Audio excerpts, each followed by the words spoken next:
Calvin, what's this brown fat thing I keep hearing about on the internet? The body essentially has three types of fat: white, beige, or brown. Beige is essentially like the intermediate between white and brown. White fat is thought of to be more as a storage organ and more of an endocrine organ. But unlike white fat, brown fat is specialized for energy expenditure. There's also a structural difference, in which brown fat contains many small lipid droplets and many mitochondria, whereas white fat typically contains one large lipid or fat droplet and very few mitochondria, the organelle inside of our cells responsible for energy expenditure. As you can see, white fat has this big glob of fat in the middle, and very few of these mitochondria, whereas brown fat has multiple small lipid droplets and multiple mitochondria. And as you may expect, it's brown. Or at least it shows up that way when you take a CT scan. So first off, brown adipose tissue has more mitochondria, therefore it can produce more energy per second. However, another important thing is that inside of these mitochondria, they express a specific protein called the uncoupling protein 1. This protein inside of their mitochondria essentially take the energy found inside of the food that we eat and release it into the environment as heat.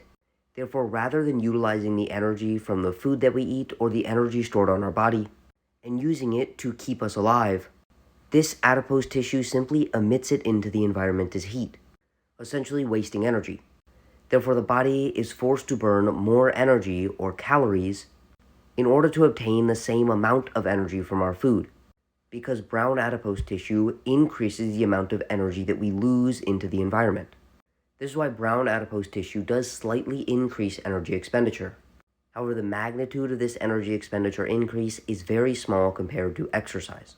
Brown fat is mostly located in adults around the neck, kidneys, adrenals, heart, and chest.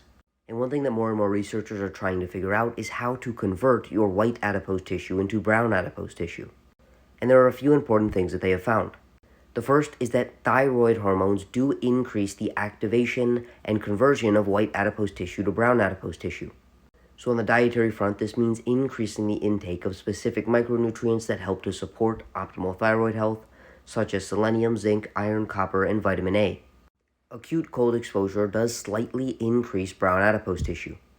However, the magnitude of this effect is likely overblown on the internet. And to retain this brown adipose tissue, you would need to constantly be immersing yourself in cold water. Luckily, exercise also increases the activity of brown fat and the conversion of white fat into brown fat. Another molecule on the nutrition front is caffeine, as well as polyphenols found in things like seaweed and things like green tea catechins, resveratrol found mostly in fruit, capsaicin found in spicy foods, curcumin, the active component in turmeric, thymol, a component of the herb thyme, chrysin found mostly in fruit, quercetin also found in fruits, vegetables, herbs, and spices, and berberine, which you typically find in supplements. Vitamin D also appears to increase uncoupling proteins, the protein inside of the mitochondria that essentially waste energy. So optimizing your vitamin D through sun exposure and adequate magnesium intake can be extremely helpful for increasing brown adipose tissue. We also see the amino acid carnitine, typically found in animal products such as red meat, poultry, fish, and dairy.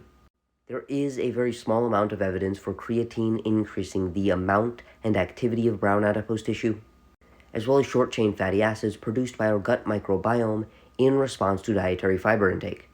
As much as most people don't want to hear it, mild stress, specifically when we release cortisol, typically in response to things like heat or cold, increase brown adipose tissue, as well as epinephrine, which is typically co-released alongside cortisol in the face of stress.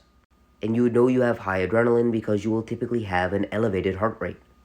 There's minor evidence for estrogen possibly slightly increasing brown adipose tissue quantity and activity, as well as GLP-1, which you can learn how to optimize your own GLP-1 production in a few of my previous videos.